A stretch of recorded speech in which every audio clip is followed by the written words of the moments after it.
Hello, and welcome to Sugar, Silk and Stretch, a unique boxing podcast brought to you exclusively by Ace Podcast Nation. My name is Ben Doughty. I'm Gary Stretch. And looking, Gary Stretch, no doubt, but looking rather Morrissey-esque this evening, Gary, I can't help noticing. I don't know if that's a compliment or an insult, but I'll take it either way. Well, you know what? I'm trying to think. If I was Gary Stretch, would I consider it a compliment? It would be two-pronged, I would say, because he's not as classically handsome as you are, and you could take it, being likened to some legendary geek celibate kind of spokesperson of the disenfranchised. You could say, no, that's not me. I'm Gary Stretch, the guy that got all the girls and has been the famous actor and the boxer, and I'm very un-Morrissey-esque, actually. But on the other hand, you could say, no, it's you could be flattered by the fact that he's a legend and a poet and a massive intellectual and all the rest of it. It's your call. I'll take it either way. Okay. Coming from you. Where's Silk? Silk, he's not with us today because, you could argue. He's seldom with us in a kind of cerebral sense anyway, because he seems to be on his own planet most of the time, does he not? But no, the Silk is a little tied up today, as it were. So we'll press on without him and do the show as best we can. Do you know what it is? It's always quiet when there's two of us. Me and him, we do it. It's very nice and quiet. I imagine you and I would be pretty similar kind of vibe. It's when the three of us are on, it's chaos. Of course. Yeah. The clash of personalities that I enjoy. Yeah. But yeah, me and you have more of a... Well, it's a different podcast with me and you. But anyway, what's this discussion of the week? I know we're talking about the... Canelo. Also, there's the Josh Taylor fight, which is an interesting fight coming up. Yes. Which I did revisit, Ben, because I talk about that first. Yeah, and I thought you may have some notes. I know I haven't discussed it. I don't think you have. Certainly not with me. But it's funny. Josh Taylor got hammered, and they all said he got beat and he lost this and lost that. I watched the fight really carefully. Yeah. And if I was a judge, I would have given it to Josh Taylor. And I'll tell you for why. It wasn't even about who won the rounds. It was about, I would have disqualified Cattle, because I've never seen anyone hold so much in a fight. Josh Taylor tried so hard to have a fight. He was trying to get in the gap and get in the pocket and fight. He did everything he could to have a fight, and Cattle just completely held. Like I've never seen. It was a wrestling match, and all Taylor did. I don't know how he survived. He must have been exhausted. The biggest battle he was trying to get out and fight. He got cut. He got smashed with the head. He got headlocks about 50 times. The referee warned him 50 times. And I just thought Taylor tried to go and have a fight and wasn't allowed to have a fight. And I would not, as a person, and I'm English and it's an Englishman and I'm patriotic, but as a person, I cannot give a fight to someone who so negative just held so much and never, ever, ever engaged. He'd have little pockets and was very successful. And if he'd have done that more, all credit to him. But he never tried to fight at all. He held. And that's not the way to become an undisputed world champion or a multi-belt world champion. That for me would be completely wrong. And it's not like he had a game plan. He like to nullify. If you have a game plan to nullify another fighter by shutting him down somehow or stepping out one outside of the leg and keep him off balance, that's one thing. That's skill boxing. But when you just grab him, hold, hang on for dear life, non-stop, and don't allow a fight to ever start, that's not how you become a multi-belt world champion. So I'm glad that it is what it is. I'm glad there's a rematch. And the funny thing is, if I was Taylor, I would take a completely different approach this fight. I would fight on the back foot. I'd make Catchwell come to him because he never came to him for a second. It was Taylor push, almost looked desperate trying to have a fight, and the fight never happened. And if I was Taylor now, I think, and he might do this, he may just absolutely try and outbox him because I think he can. I think he has the speed, he has the power, and I think if he goes on the back foot, says to Castle, come take my title. You know, make him come and have Well, a fight. there's no title. Let's be clear on that, Gary. It's a No, very but confusing come era. and There is no title. Yeah, come and take, you know, The fight. Yeah, come and take what's mine. Get the if he beats Taylor, he's in an incredible position. But he's going to have to come and beat him. And if I was Taylor, I'd now make Castle come and have a fight rather than just. Well, you say he's in an incredible position if he beats Taylor. No doubt it'll be a feather in his cap, and he'll consider it closure. But Taylor right now is this stock is not as high as it was. He was beaten comprehensively enough by Teofimo Lopez, right? So that's Taylor, a hell of a fighter to be beat with. Sure, but some people are suggesting that Taylor is over the hump, and that's why they said the writing was on the wall against Catterall, which is actually well over a year ago now. That fight, wasn't it? 2 years ago, I think. And people are saying that Josh is not what he used to be, and perhaps he's had a short prime, etc., etc. So, if Catterall does beat him, people will continue to solidify that narrative. I shouldn't wonder that Taylor's kind of done everything he was going to do. You know what I mean? I don't know if he's on the slide. I think the biggest issue with Taylor is the weight. Yeah, and they're fighting again at 140, Gary. And I think, Taylor, credit to him, because he didn't want to move up the weight and make it. He wanted to be, let's go back to the way it was and do it the way it is. And he wants to. I think he wants the victory with good merit. He doesn't want to change anything. He'll do it again. He said he can make the weight. I know he struggles, but all credit to Taylor for that, because I know it's not going to suit him. But I think he knows now how to beat the guy, and certainly not go looking for him like he did, because he didn't get anywhere looking for him last time. No, for what it's worth, I thought he probably lost the first fight. I appreciate your take on it and your value base attached to why you're glad that Catterall wasn't awarded the decision. And I will stress, I didn't score it. I didn't sit there scoring round by round, and I do think that's important. It's all very well for us to give our opinions and overview of a fight and our philosophy on this and that. But if we don't score it, I would never chain myself to the railings on a verdict if I didn't score it with pen and paper. This is the problem I have with the Silk sometimes, when he said he'll go into a whole thing about why Lomachenko was diffused and beaten by Devin Haney, when I think Lomachenko was robbed blind. But Michael will say he didn't score it. He'll just say, "Oh, I watched it and I gave an overall opinion." But that is no good. And I sometimes think people who've boxed at the highest level, like yourself and Michael, I'm not accusing you of this on this occasion, sometimes people of that nature, they think that their experience supersedes any need to actually score it like ordinary judges. And I think you have to score it. Having said that, I hope Josh wins the rematch. I really do, because I've nothing against Catterall, but I think Josh is a better fighter than Jack. I think Jack just made him look horrible, like you say. And I'm not the biggest fan of Sam Jones either, so you could throw that in the mix as well in terms of the rooting for Team Scotland. If I was scoring the fight, I would have, even though the ref didn't take points off him, Catterall, I would have in my book. In my if I was a referee judge, I would look at the merit. Okay, he got caught with he hit Taylor with 3 shots more, but for 3 minutes, he held Taylor and wouldn't fight him and spoiled and that's, for me, not a way to win a round. If you won't engage, or you won't, I can't give you that round. It's like you've got, at some point, you've got to have a fight. And he never. And I watched it, and I was so neutral. Yeah.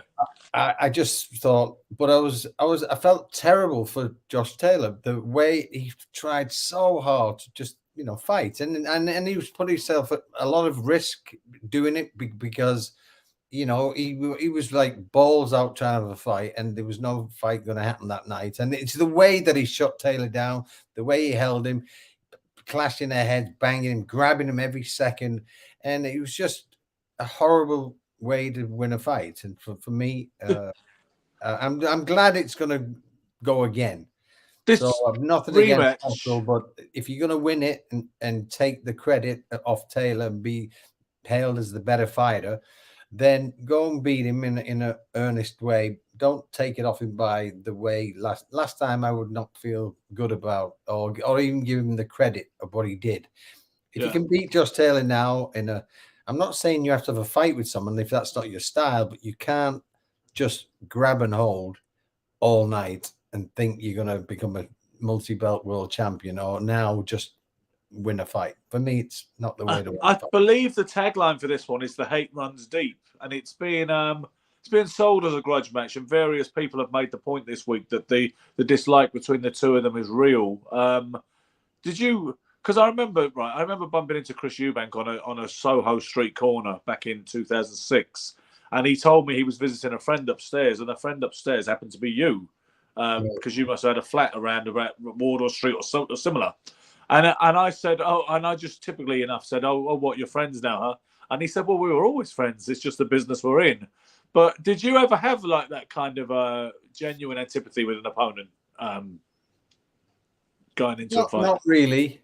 Not really. And I think I was professional enough to not allow that, because it's just, for me, it's just baggage. It's just a business. It's like, I used to say, he's going to buy me a car. He's going to get me what, that was my, and of course, when it got more, it was about titles, but coming up, it was just, just give me a name, I'll show up. I'm not, there was a couple of people I didn't like Lloyd Hunnigan, but we had a tour a couple of times in the gym. In the sparring, yeah?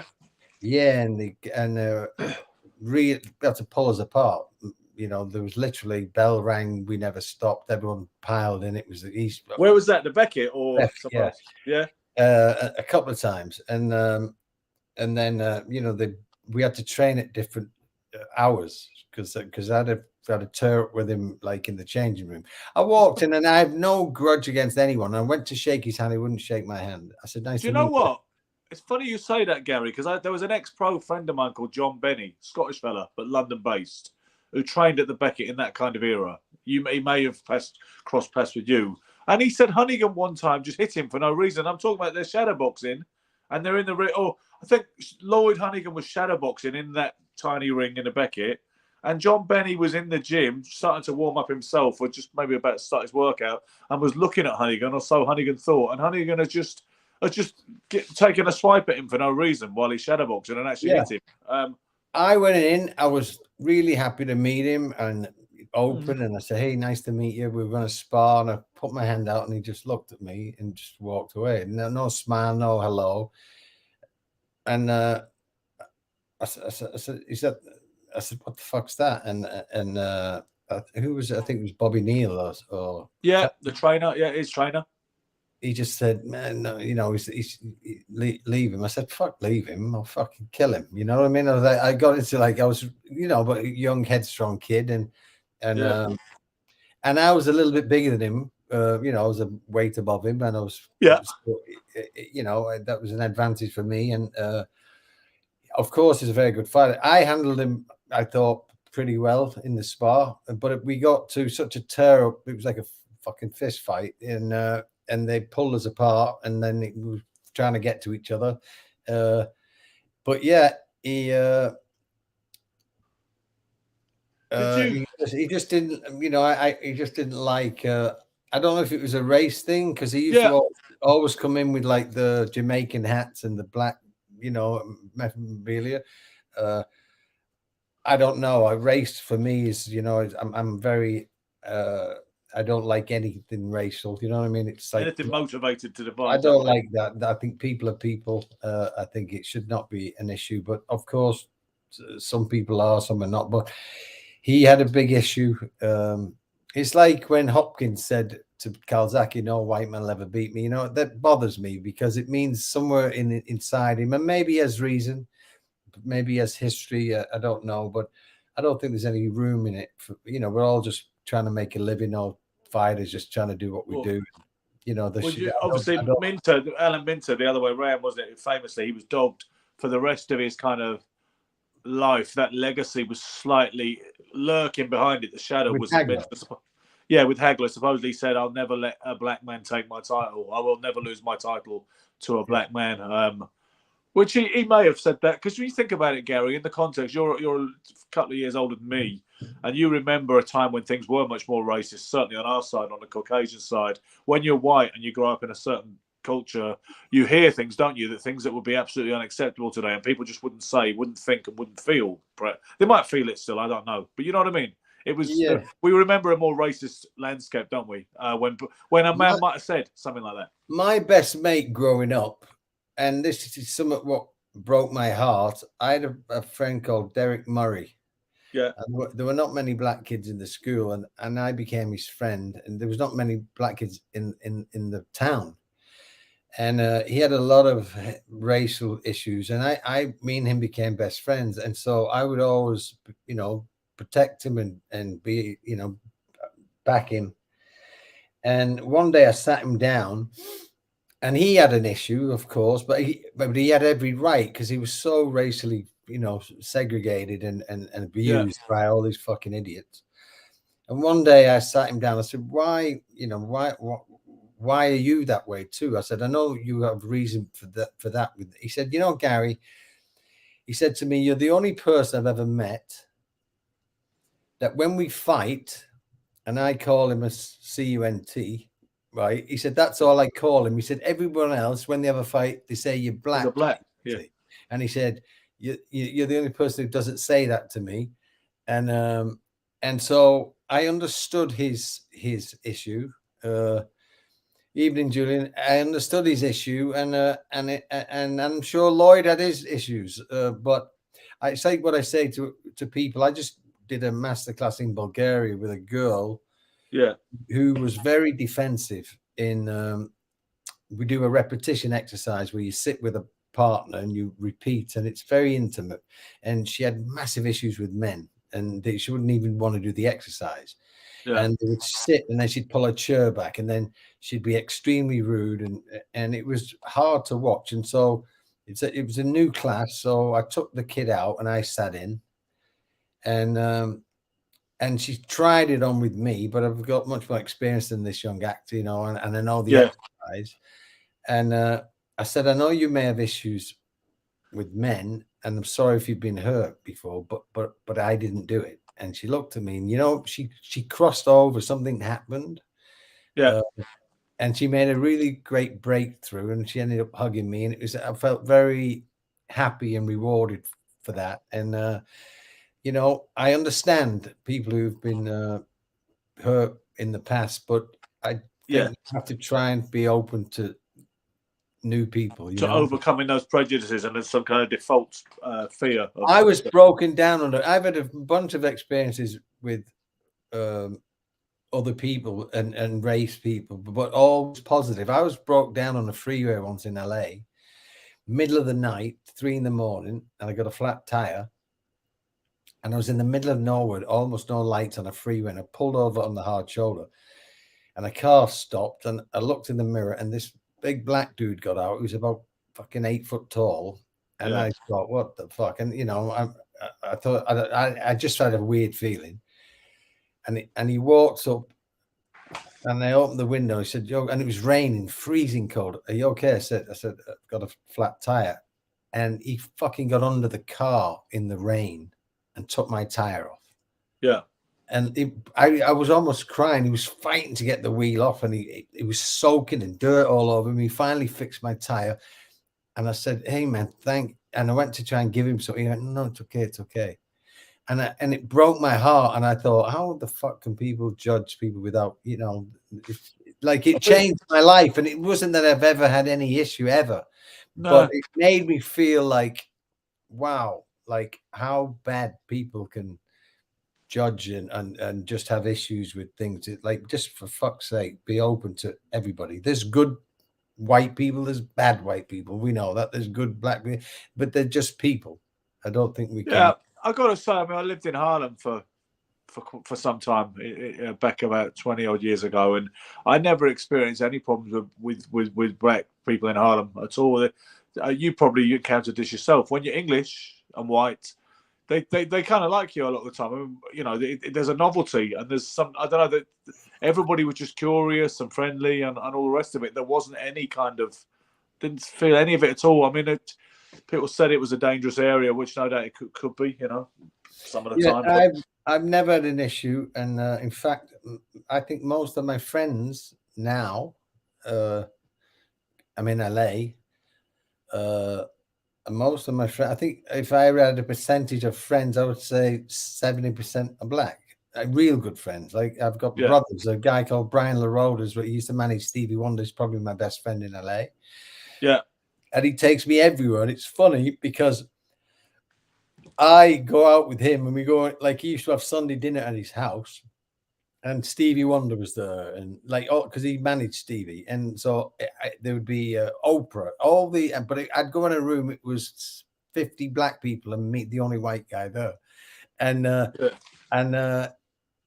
he's like my brother, and so I just don't like it. I understand it, and I understand a lot of black people have every right to be, but I think it'd be nice if they can give other people a chance, but.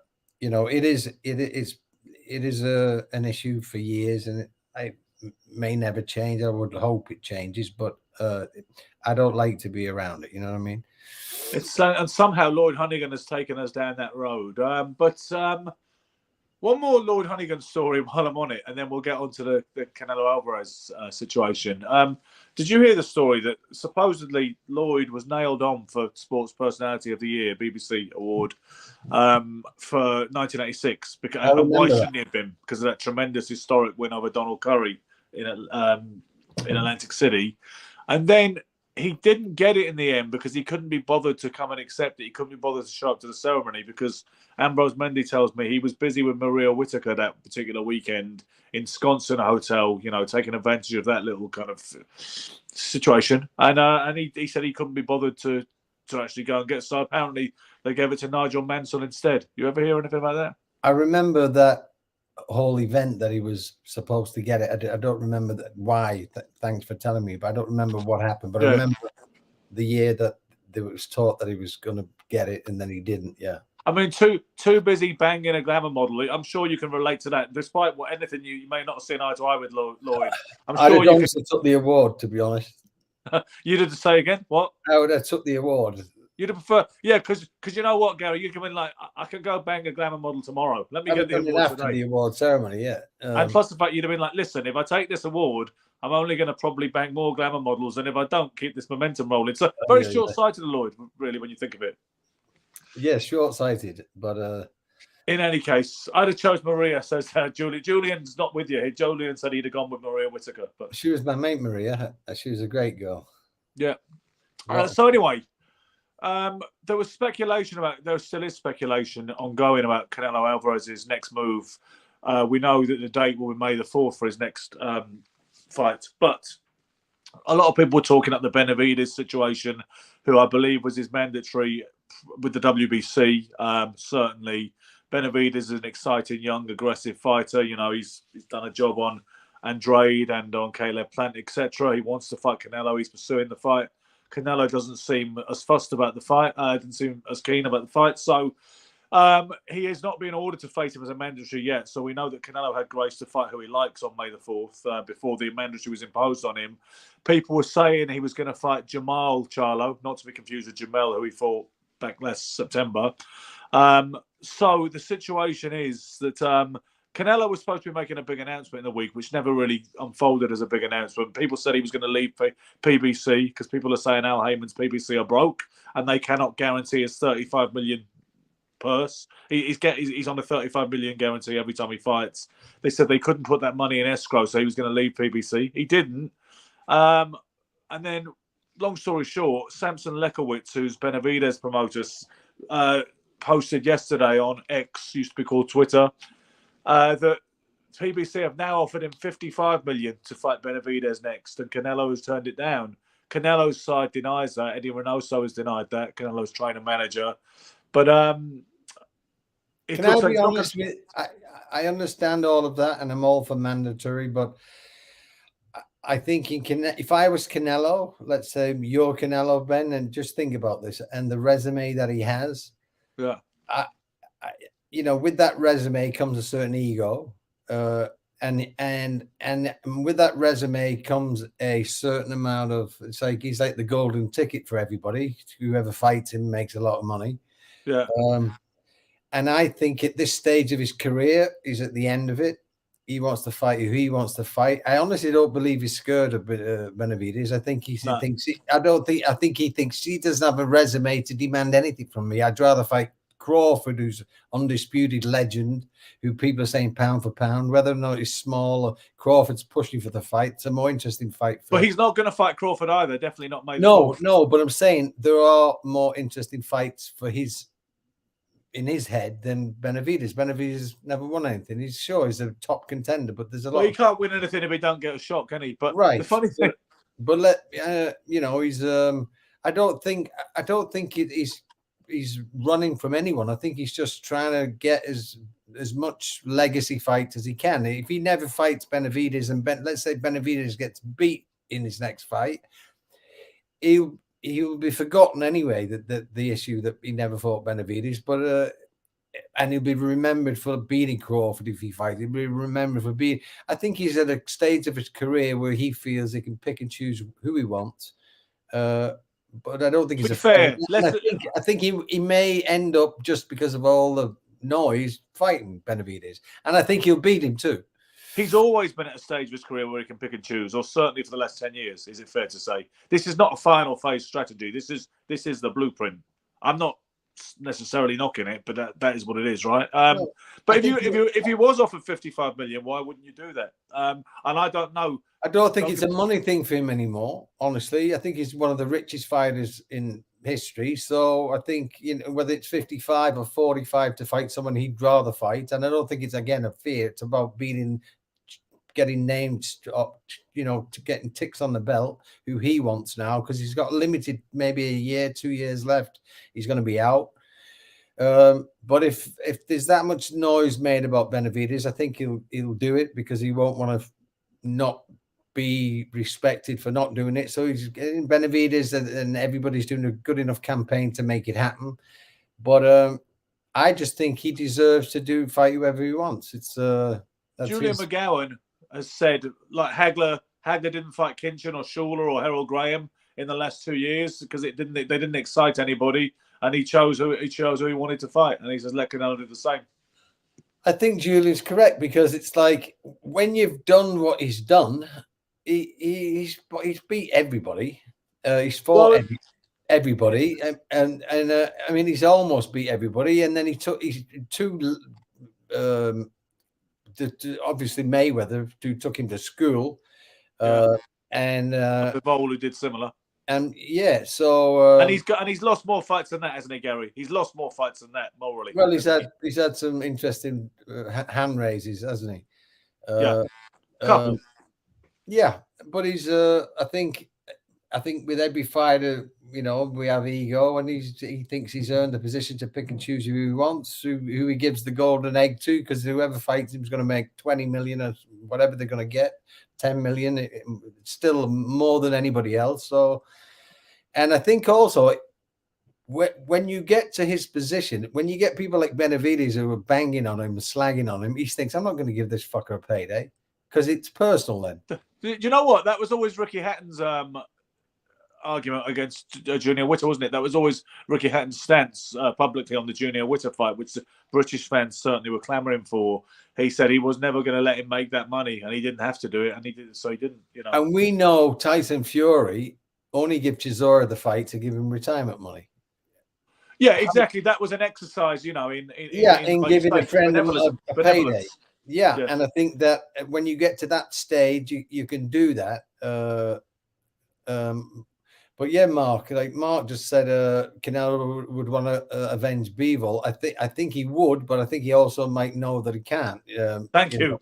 Exactly that. I think he would if he could. Yeah. It wasn't. It can't have been fun, that fight, for him. I know that he had a degree of delusion into, you know, at least publicly, about saying that he doesn't think he lost the fight. But we all know he did. He lost it by a street. But I think that's the problem. I was about to say the same when I saw Mark's comment, that I think Canelo is probably well aware that that'll be a very difficult fight to avenge. I think Canelo is one of the, well, I can't say lucky, but if you look at his resume, although he's beat everybody to a degree, when he's fought the real creme de la creme, like Floyd completely schooled him, Bivol pretty much schooled him, Caleb Plant, sure he beat him, but who's Caleb Plant really in the terms of legends? He's not, and so No. he's not when it's come to the real top Defining fights. defining. He's lost.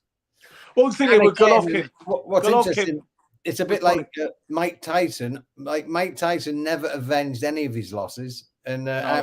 and I think Canelo may be that. Whereas you look at the Ray Leonards, you look at the Lennox Lewises, they're all avenged losses, you know. And so that for me is something that he's one of the greats. Canelo is, no one can take his resume away. But when it comes for me to think, like if I was a kid wanting to fight like someone, that wouldn't be Canelo, it would be Ray Leonard. It would be, you know, some of the. Well, did you see Canelo recently saying that he'd have beaten Ray Robinson, he'd have beaten Carlos Monzon? They out of his mind. Yeah. No. You know, but I think it'd be interesting, you know, to see where Canelo's legacy settles. And when we talk about people being great fighters, all-time greats or whatever, I do believe we need to let that legacy marinate for a couple of years, and we look back on it when we have a better sense of perspective on these guys. But I do remember Montel Griffin, who's always quite opinionated and can be outrageous at times. He said after the Callum Smith fight, he said Canelo may wind up the greatest Latino fighter in history. And he said he sure as hell ain't got 16 losses when he was referring to Roberto Duran. But see, Montel is very statistic focused. He's always arguing about basketball too, and Michael Jordan and LeBron James. And I don't know anything about that, but I see it go on day after day, these arguments. And he's always about numbers. He's always about numbers, like as if they don't lie, but they do lie, you know. Or they numbers look can mislead. Look at Callum Smith and look at what is his name? Benavidez, yeah. Look what Canelo did and look what Benavidez did. That shows levels, right? Well, yeah, but it also shows, I mean, the risk of, it shows weight and size. But Callum's a big boy, and he's not a small. You're right. Plus the fact, Gary, if our third number was here tonight, what would he be saying about weight and size? Yeah. I think irrelevant, right? I think it was very evident with Benavidez that he was out of his league a little bit. And I'm a massive Callum Smith fan. I think he's a beautiful boxer. He's a great puncher. I love his style. I'm a massive fan. But you know, we got mugged in a car park that night, and I think and he admitted it. And he said after the fight, you know, it's heartbreaking when you realize you're not the best. And plaudits to Callum. He's not one of these who said I had a bad night. He's not one of these who give any excuses. He said I got beat by a better man, and it showed. But he had a much more competitive fight with Canelo. Well, you know what, Callum was. I don't think he was remotely competitive with Canelo. He was just there at the end. Yeah, but it was not. It wasn't battered like he was with like from round one with Benavidez. It was like I was uncomfortable watching it. Yeah, you knew that the writing was on the wall, and he was very unlikely to. Yeah, it's like a whole other level to what the Canelo fight. It was like. But so anyway, Gary, Canelo has said he's not fighting Munguia. Apparently, he dismissed the possibility of fighting a Mexican. That was one thing he said when he made the announcement on Mexican TV when people said there was a big announcement. He didn't leave PBC, although people are saying they're skint and they can't afford to hold him. So he's not going to fight. He said he's not going to fight Jamal Charlo. He's not going to fight Jamie Munguia. He won't be fighting Terence Crawford, and it appears that he won't be fighting David Benavidez either. So you're gonna start to wonder who he will be fighting, because obviously, if you say he wants legacy fights and he wants big, really meaningful fights, or just big glamorous fights or crossover fights, I'm wondering who it's going to be on May the 4th. I don't know if is there anybody we haven't thought of? Who's there? Let's list the top 5. Has he fought them all? The top 5 super middleweights, because the thing is, we were talking about guys who are not. We're talking about other guys, aren't we? Like Crawford in the mix, who's not a super middleweight. No. And you know what? When someone says what's the top 5 of any division, I just say according to who anymore. I've lost the plot because they lost the plot a long time ago. I had to remember which mandatory Benavidez was, but I realised it's a WBC. As far as I'm aware, Canelo still holds all the super middleweight belts, so he's the undisputed super middleweight champ of the world. When you ask who the top 5 is, you could go to the 4 sanctioning bodies. You get 4 different top 5s. My independent top 5, I don't know if I have one. Do you? I mean, Benavidez is one of them, and that's the fight that people want to see. Same way that people want to see boxing people who know what they're watching. They want to see Terence Crawford fight Jaron Ennis, but Jaron Ennis has got an interim title, or no, sorry, he's got the IBF proper title now, hasn't he? Because Crawford relinquished it. So, and he's going to fight a guy called Cody something. I forgot his other name, to be honest with you. Do you see what I'm saying? Yeah. I'm just looking now.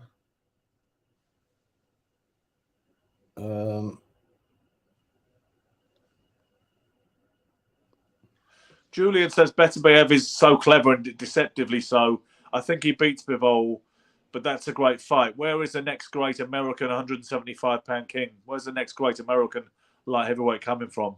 He also says, I can name about 6 champions, but I've no interest in belts. I've separated my thinking from them. And so have I, Julian. I have to look at it that way now because you can't keep up with this situation anyway, like I say. And this whole fashion, here's the thing, right, Gary, while we're on it. With David Benavidez, it was also announced yesterday that now he will fight, what's his name, Alexander Vorjik. Remember the guy who got beat by Beterbiev back in 2019?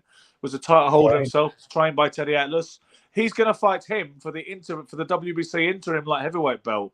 Now, Iceman John Scully was raging on Facebook and Twitter last night saying, this is wrong.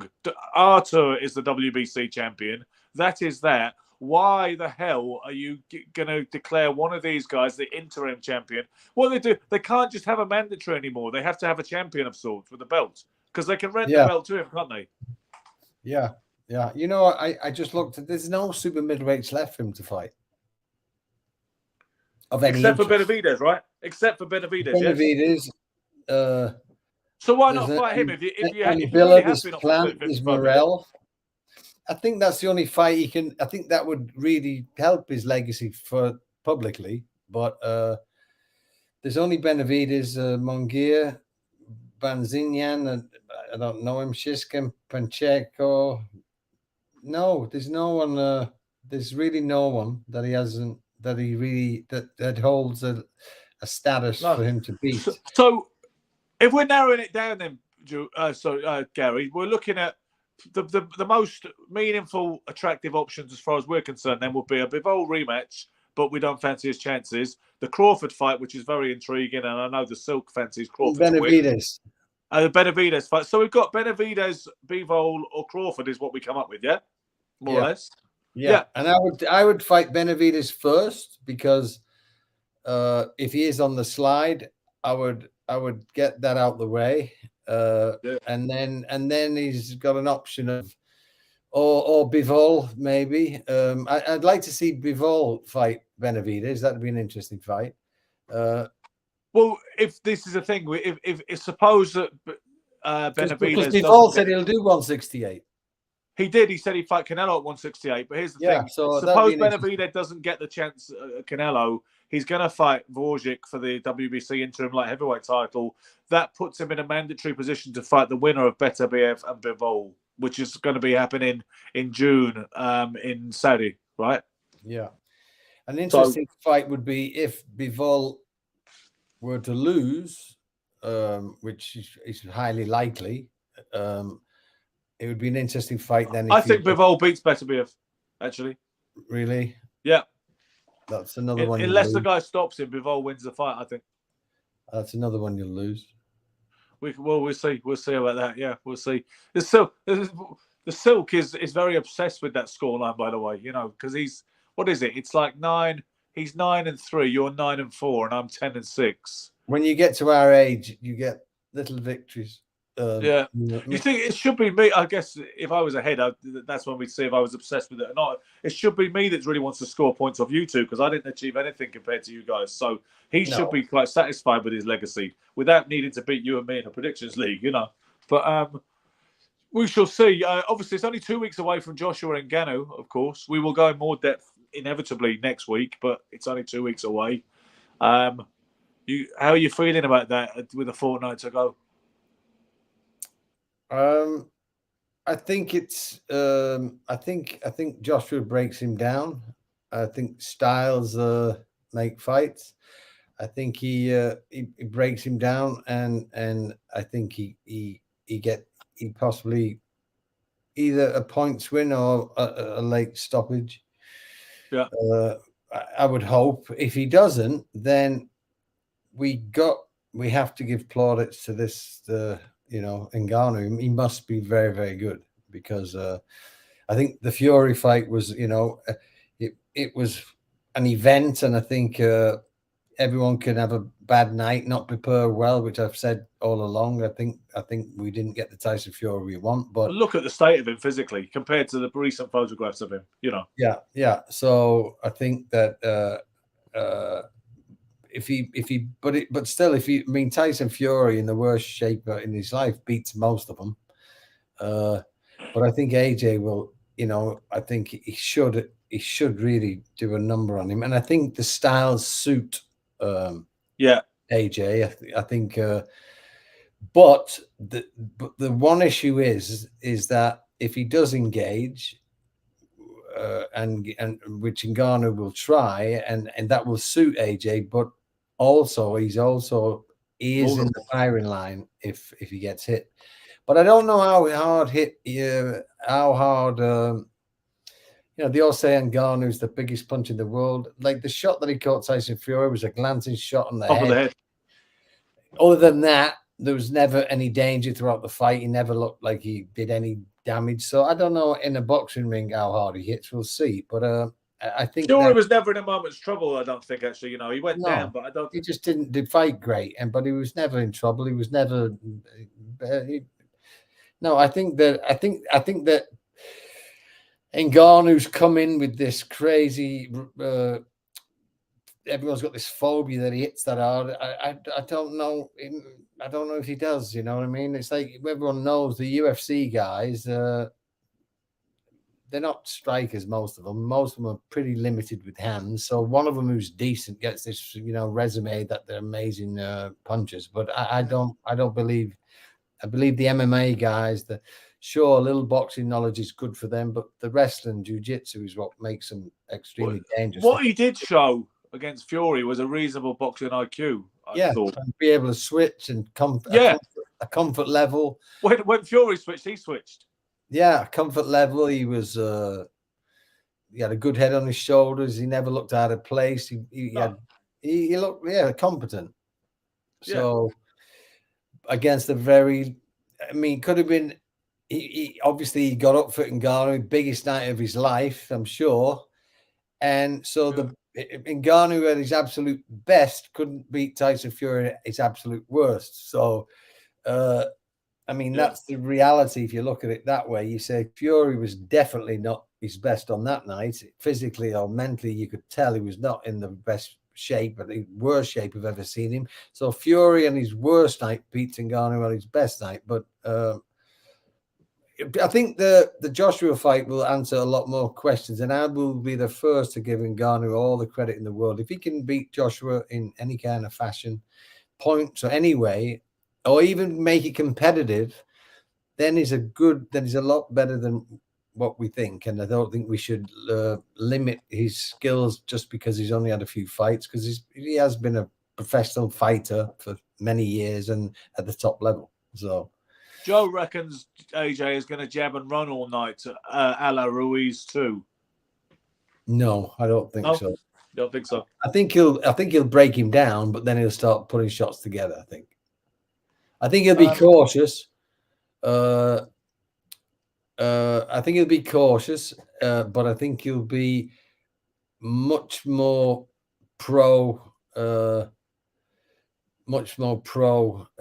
Getting into it, letting them hands go a lot more on this fight. I think he'll look at him for a little bit, work him out, and then go to work. Mark says, I think Fury made Ngannou look better than he is due to being either complacent or out of condition. I would expect AJ to show Ngannou's limitations. And I agree fully. Yeah. And I think a lot of boxing people, we very much desire that outcome, from a point of view of being pro boxing and being in love with boxing. And this is our world, right? So I think most of us want AJ to do a number on him for the team. Is that fair to say? Yeah, it's a big issue if he can come in. But if he can come in and take the top two heavyweights, Yeah. And get away with what he's doing, then all credit to him. But I don't think we should. I think that would underline that he's a very exceptional fighter athlete, but I don't think it Or covers would it all underline MMA. that it might not speak very highly of this particular era? Well, can you imagine, for instance, a combat athlete coming from another sport in the 80s and shaking the hell out of Larry Holmes in his first professional boxing contest? I can't picture it. No, No.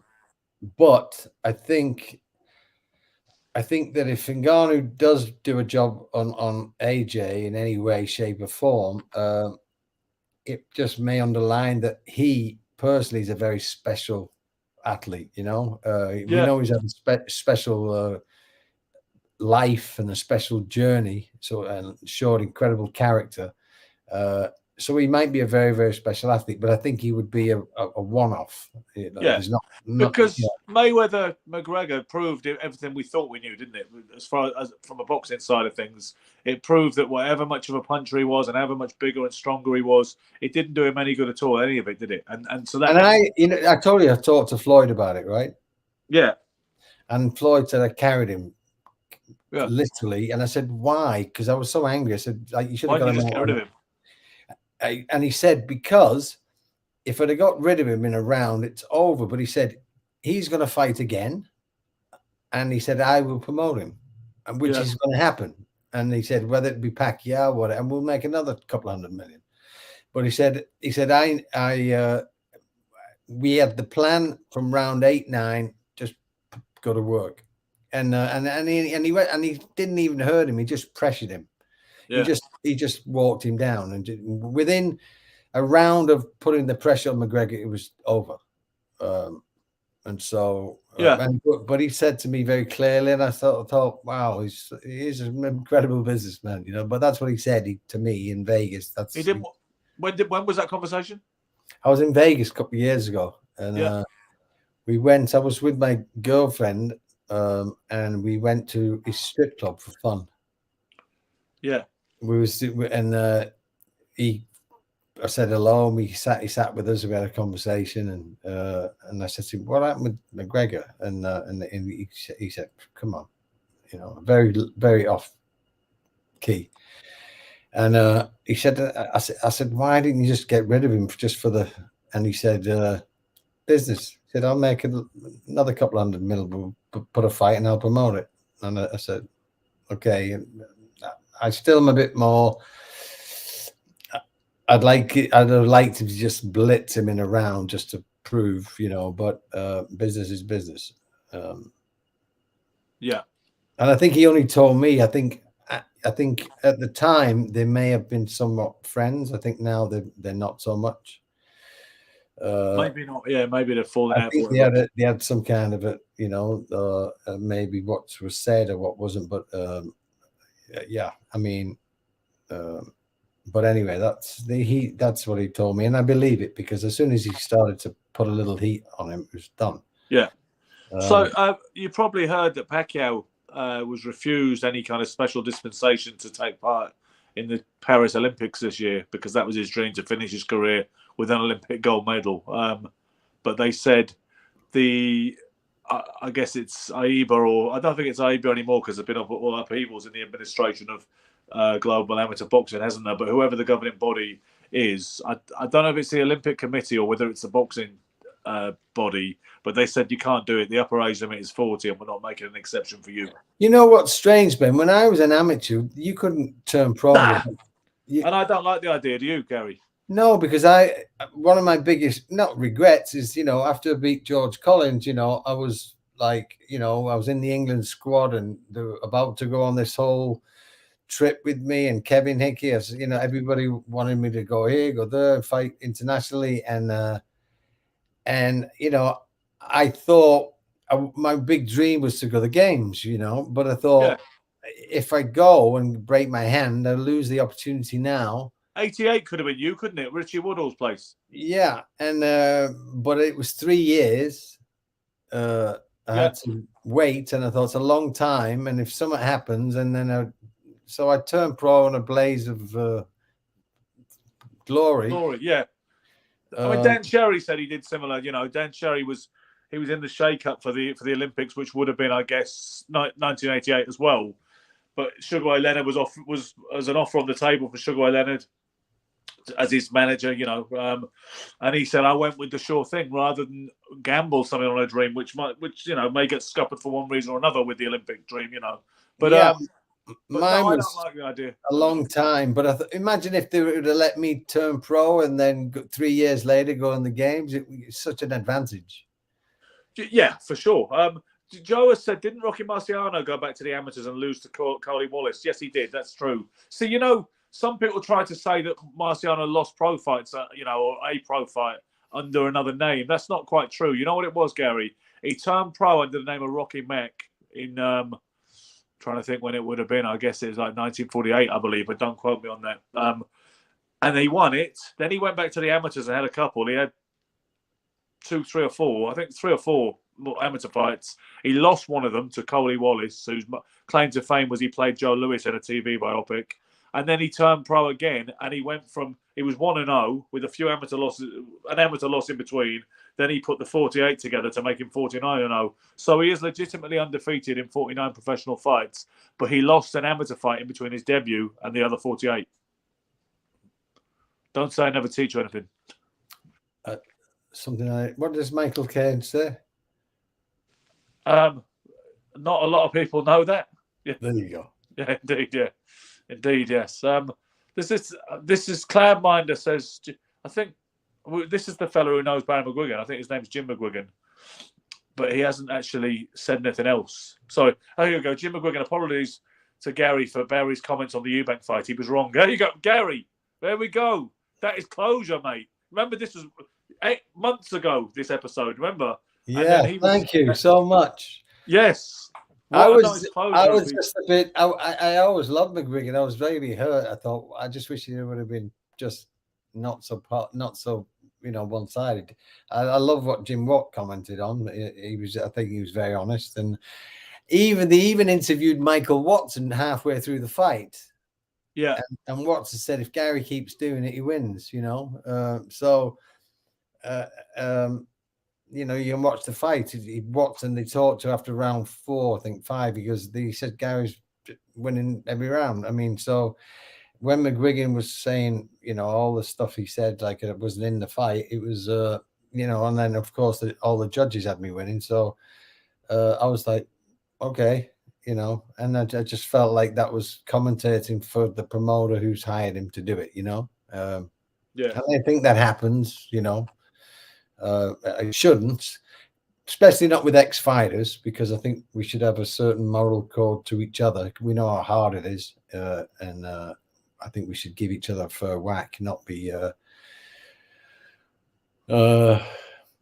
He's very kind, Cloudminder. Thank you, and I appreciate him coming out and saying that, because obviously, I just appreciate it. Thank you. And Jughead, I'm sure that's not his real name. Imagine the christening on that in that event.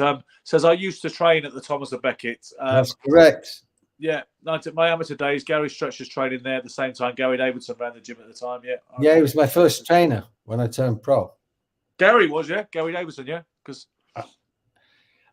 You know what? If I could see his picture, I bet I wouldn't remember him. I'm great with faces. Yeah. No, I remember the days when Gary Davidson had it before Billy Aird took it over. I don't know whether you'd already moved on by that particular point, but Billy Aird took it after Gary. There was a girl. We used to go down the road to the Henry Cooper. Yeah. I remember you know what? I never really went there. I went when it had changed to Maloney's Fight Factory. It was Eugene Maloney's Fight Factory, but it was the same site as the Henry Cooper, from what I can gather. And I went there just the one time when Alan Smith was. Do you know what's funny? Boxing is such a small world, Gary. I'll give you an example of it. I just got back from New York. I was looking for some good sparring because I've been sparring in New York with some good fighters and all the rest of it. And I went to the Maloney's Fight Factory, spoke to Alan Smith. He was a bit skeptical. He said most amateurs are no use to us, and et cetera, et cetera. But he was training a guy called Rob Jeffries, who was just about to turn pro. And he said, Rob has had 95 amateur fights. He's going to turn pro at lightweight, all the rest of it, yeah? So fast forward to, I think it was 2021, White Collar Show, Ilford Coliseum, bad boy promotions that I'm involved with. One of the guys who's quite decent, he's basically, you almost think he was like a ringer. He's a black kid called Sheridan, just naturally talented, like a Harold Graham sort. You know what I mean? You can't hit him, and he's just got natural sense of how to land his punches. A natural. His opponent bottles it and leaves the venue. So the DJ suddenly said he used to be a boxer and he'd fight him instead. And it turns out to be Rob Jeffries, because when he comes in and he loses, you know, but he's a DJ. He's got borrowed a gum shield and remolded it. He's got some shorts. He's got some trainers. 1 minute he's playing the music, the ring will get. Next minute he's fighting on the show. And when I said to him, fair play for getting him with Sheridan, mate, at the last minute, being just a DJ, I said, you obviously know your way around the ring, though. He said, I'm an ex-pro. And I said, what's your name? He said, Rob Jeffries. I said, oh, I remember you. I remember you used to train with Alan Smith. But you find boxing is very circular like that, and everybody knows everybody one way or another. Yeah, and I think that, you know, what I see a lot now. You know, the big thing now is podcasts and all these different shows that, you know, there's Talk Sport, there's this, there's, you know, I like to think, Ben, that we are really honest about everything, you know, in regard to full merit. I mean, you correct me all the time, but forgetting the fight facts when it comes to, you know, scoring a fight, I think we're really honest about it. And I know, like, the Johnny Nelsons are pretty honest, I think, but I didn't like what he said at the Cattle fight, because he was so against Josh Taylor, and I thought that's a bad call, because no one has acknowledged, you know, the fight the way it happened. But I think a lot of these guys now, it's like they you know, they're hired by whoever and they side with the fighters, you know what I mean? And I think that's unfair. I think it's rife, Gary. It's so rife. I mean, we should have a moral code. You know what I mean? It's not cool, because I respect all fighters, and it's not fair. Because you used to be able to be an enemy of a certain, you know, or coming from a different position and still tolerated as the press, the freedom of the press. In this era, and obviously you have to you almost make a divide between who's actually press and who are just the bandwagon jumpers with their cameras or their camera phones and all the rest of it. But I remember when Claude Abrams was at war. It was because of loggerheads with Frank Warren back in 2003. He didn't like some of the things he'd said about Warren Promotions. So what they did in the end, first of all, Warren said to Claude Abrams, "You're not welcome." He said, "I'm not withdrawing your press credentials, but you're not welcome at my shows." And then the next show Claude Abrams went to, they'd stuck him behind a ring post. They'd given the worst view possible. They'd done it deliberately, obviously. And Claude Abrams, his next move was, he said, "Sorry, I can't cover the main event or any of the undercard for the big promotion at such and such last week, because they put me in a place where you couldn't professionally cover it from. So there's just a blank, you know, double page where there should have been a review here for this card." And you know, it gets very petty. You know, it's like, now you're not allowed an opinion on anything because you're offending someone. You know, you should be able to have I mean, there used to be a thing, freedom of speech, which is gone a long time ago. You know, it's you can't say anything, you can't comment, you can't have an opinion because you're going to offend someone. I mean, come on. I think people should have a healthy disagreement on many aspects and many topics, but you can't get it anymore. You don't get a free freedom of speech anymore, because someone you're going to upset, and everyone seems to have more rights than someone else. It's insane where the world's going. Mark Flower has asked the question. He's in line with this. He said, "Who are your favourite pundits, commentators amongst the ex-pros, the fighters?" I love Jim Watt. Yeah, he was good, and he got a lot of stick in the internet generation. You know, Gary, in the social media generation, Jim got slagged all the time, but he was good. He was solid. I love Fred Gutteridge. Yeah, I mean, I think Mark's talking about fighters here. Gutteridge was absolutely. You know, it's funny. He's not the greatest talker in the world, but Roy Jones is very. He was pretty good. Yeah, you're right. Good insights. He's a little. He has great insight. If you really listen to what he says, he's really smart. You know, with the fighting, he's not the most eloquent how he gets it across. But if you actually listen to what he says, he's pretty brilliant at breaking things down. I also thought Foreman was really good. I know not everybody agreed with me, but I thought George Foreman was commentating actually on a fight in real time. I thought he was really good. Yeah. Who else is there? I think there's a few of them. I'm not going to mention the names. They're a bit fucking like boring. You know what I mean?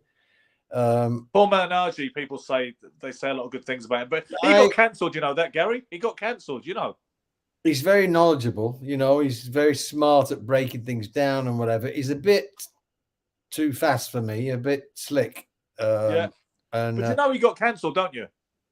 For he said racism. He said systemic racism in this country is not only gone; it's long gone. He said, what we do have is classism. That's a different thing.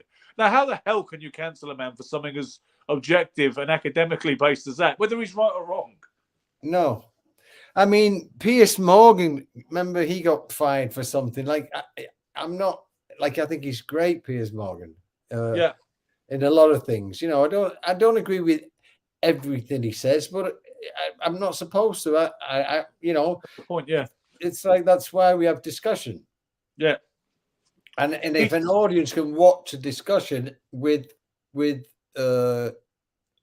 differences that are educated, like, you don't have to agree, but at least be open to know other people's opinions. Yeah. It's just like religion. It's like, you know, I have no issue with religion. If every different religion, they should all go and pray side by side and be peaceful. Whoever you want to pray to should be your preference. And you know what? When this podcast gets bigger, we will have more issues, I predict, in terms of something. Michael, maybe not so much, because Michael is just by nature inoffensive. The controversial things he says, they're all theoretical. They're all about weight, or the jab's not important, or body shots don't hurt, or whatever. But he's not personally controversial. So, but with yourself and me, I think the more of an audience this podcast gets, as it will, we will have more issues with things we've said, because at the minute there's only this hardcore of beautiful people who are watching. And they'll go back and they'll pull out individual segments out of context. I know I've had a few. What can you do? It's like my dad used to say as a kid, you wasn't born to please everyone. You know, just do your thing and just try and be a good man. It's like, but you know, I try to talk off the sleeve, and if it offends someone, and just because I don't like certain things that certain people do, it shouldn't be an issue, you know. No, it's like I've talked about Teddy Atlas in the past, and I've always been a fan. I used to show his motivation stuff in the corners, you know, when he was cornering people, but there's certain things he does now I don't like, but that's okay. You know what I mean? I'm sure if he met me, with things he doesn't like about me, but that's okay too. You know, it's like there's a lot of I hate the fact that everyone's got to be so careful about what they say, and it's tough not to be able to have freedom of expression, you know, and it's long gone. It's long gone. And I think it's, you know, that this comment you said, Paulie Malignaggi says is, I don't know. Yeah, and that was, I think he worked. Who was he working for? Was it Showtime?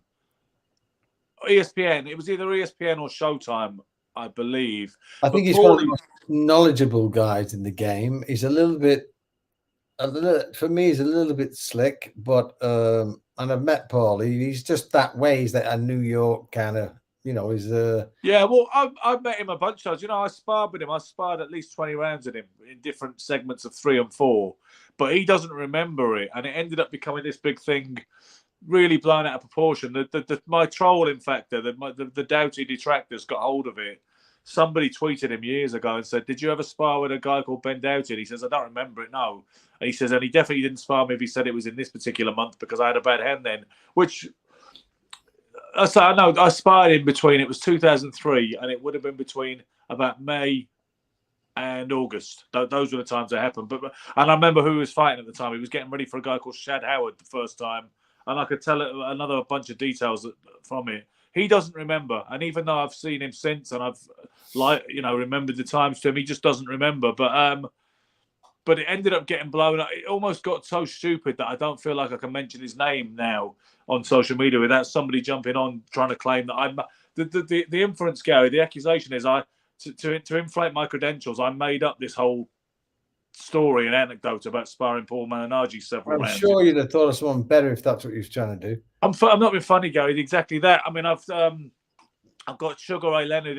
I've interviews with Sugar Ray Leonard, and where we're looking really close and buddy. There's him hitting my hand, Sugar Ray Leonard, showing me a kind of joke combination. There's various other things. I do have footage of moving around with Tim Witherspoon and Harold Graham and whatnot. I do a show with Gary Stretch and Michael Alargide, for God's sake. But no, I pretended I sparred with Paul Malignaggi to give myself the kind of virtual high heels in boxing. You know what, Ben? Of all the things I know about you, it's the furthest thing from who you are. To foster something. Your character, and because you always pull me up if I'm not absolutely correct. Correct on every detail, exactly. Yeah, and you remember dates and times, and for you, I would imagine, of course, you remember, because it was great thing for you as a young amateur. You know what I mean? It's like I wasn't even that young. He was young actually, but I was 33. But but still, it's a great person as someone to spar with. It's someone, you know. I've been out the game a long time, and he was an up and coming brash hotshot from out of Brooklyn, New York, Bensonhurst, and he he was training with Billy Giles, who was Hector Camacho's old trainer, that wasn't lost on me. So yeah, it was exciting at the time, to be sparring with. So you would remember. But no, he doesn't remember anyway. It is what it is. But like I say, he was a good commentator, and it's a shame that he was taken from the airwaves over something that was. He's all right as an opinion. I don't think there's many great ones. I don't think there's that many great ones out there right now. I mean, I wish they'd have a bit more sense of humor, and I think they have a bit, like, I've seen some of these fights, and I'd say I don't know where they dug this guy up from. My grandmother beat him. You know what I mean? Because but you can't get away with it. But I would say it if that's what it is. I mean, this, some of these fights are so ridiculous when you see them, the mismatch. And, I mean, 99% of fights now, it's all the red corner's going to win. You know, and exactly. So why not call that rather than why not call it? And but then no one's going to hire you, because the promoters who are supposed to be, and again, it's all business. Everything's business, and it's wrong. And it's like, just say it the way it is, but you can't, because if you do, you're not hireable. Did you like Glenn McCrory? I like Glenn. I just think that I would like to see someone with a bit more oomph. Do you remember Minter did a little bit? Yes. And I like Minter. Yeah. Because he was doing that in that 1980s BBC era, Barry McGuigan fights. Barry McGuigan, Stevie Cruz, Barry McGuigan, Eusebio Pedrosa. He was in the studio usually, and they come back to Alan to feed in. I like what he said. Do you ever remember the story about his cuts? Which story was that? Brilliant story. So he said, he turned pro, and he had he was like 15-0. Yeah. And he said he kept getting cut. And so Mickey Duff said, Alan, I want you to go to Harley Street. And he told me this story, and the way he says it's so unbelievably funny, the timing. He says, I went to Harley Street and I see a doctor. And he said, Alan, he's going to check your eyebrows. He's going to check your skin. And he's going to check everything, and we're going to, find out why I keep getting cut, right? So he said, I went to the doctors, and he said, your skin's good, Alan. He said, your eyebrows are good. He said, your cheekbones are fine. Yeah. And Alan said, well, why do we keep getting cut? And the doctor said, you keep getting hit. The true story. Yeah. And so he said, he says it like it's a joke, but it's true. He said, doctor, well, why am I keep getting cut? The doctor said, you keep getting hit on. So he said, I actually went back to the drawing board and tried to work on defense. Better my defense, and because he said, but he was very, very funny, very comedic. I think Ricky Hatton would be a good commentator. Funny how they've never used him, really, have they? They've never No, I really think he's used him. too honest. You know, because Ricky's passion seems to be for training and coaching. And I if you think look Ricky Hatton be a great commentator. I think if he wanted to do it, like you say, he might not want to. I think Tyson Fury might be interested too. sure, when I he's think retired, he could. I think that'd be entertaining because it'd say my grandmother beat him with this. You know, Naz was good, wasn't he? Naz was good that time. Don't remember Naz doing it. Him and Duke McKenzie did it. I think it was on Channel 5. This is why it was it was an unusual situation. George Groves versus Chris Eubank Jr. back in 2018, I believe that was. And Naz and Duke McKenzie did it. And Naz was very outspoken. He was like, "You're either good at boxing or you're not." So that was his appraisal of the Eubank Jr. I'd love some bit of spice in the game anymore. Because you look, if we all talk about boxing, right? We all say it's a business, it's entertainment, and that's all fine and good. But we can't do that as a commentator. It should be a bit of, as long as you're honest, should have a bit of fun, should be entertaining. I mean, when we look back at the great Reg Gutteridge, right? He was exciting to listen to. He was. And the way he would say, when Hagler and Hearns tried to decapitate each other as soon as the bell rang, Reg said, "This is about unloading a whole load of carefully nurtured hate, isn't it?" I mean, I mean, brilliant. And he had a fantastic voice. And yeah, you know, he only had one leg. Yeah, because you hear the Sonny Liston story? No, but I remember sitting in the office at Frank's office with him, and I was looking at his leg, and he had socks on and this shiny leg, and I thought, and I didn't know at the time, but it looked like strange, thanks, Joe. I think they'd get rid of me pretty quick if I did it. But he had this shiny leg, and I was looking at his leg, and he looked at me. He went, "It comes off." And I said, "Oh, sorry." He went, "Ah." So anyway, yeah, he only had one, like a false foot. Well, supposedly, because at one point it was actually made of cork, apparently, but back at a certain point in the 60s, I guess. And he's supposed to have freaked Sonny Liston out once when he said, there were actually two stories, you know. There were two separate stories I heard. One was that he said, "Well, you may think you're tough, Sonny, but I bet you can't do this," and has put a knife through his leg. And Sonny was freaked out by it and was like, "Well, you know, we just some kind of feat of strength." Say again. We both just did the nose at the same time. It was great. Yeah, synchronicity. So the other one I heard was that Sonny used to take stupid bets sometimes. He would bet on anything. He was up for a bet no matter what it was. So he'd take these rather bizarre wagers. And at one point, he tried to bet. He said, "No honky has less hair on his leg than a black man." And he said he could prove it. And Reg Gutteridge said he'd take the bet. They pulled up the trouser leg each. And Sonny's obviously not got an over amount of body hair or leg hair because he's a black guy. Most of them don't have. And then Reg reveals the cork leg, which doesn't have one single hair on it. Polished, yeah. It was shiny, silky, plastic leg. Anyway, Ben. On that note, let's close this one up. Guys, thank you for tuning in to Friday night's episode of Sugar, Silk and Stretch. I feel it's been a pretty good show. In actual fact, well done to all involved. That would be me and Gary and yourselves. We couldn't do it without you. Please press the subscribe button and the like button. You know, it helps us grow bigger. That's what we want to do. Just in closing, Joe says, didn't Reg used to go swimming and take it off and start screaming, "Shark, shark"? More than likely. Sounds very much like him, Joe. We'll be back on Sunday night. Hopefully the Silk will be there to join us. In the meantime, be lucky. Keep punching.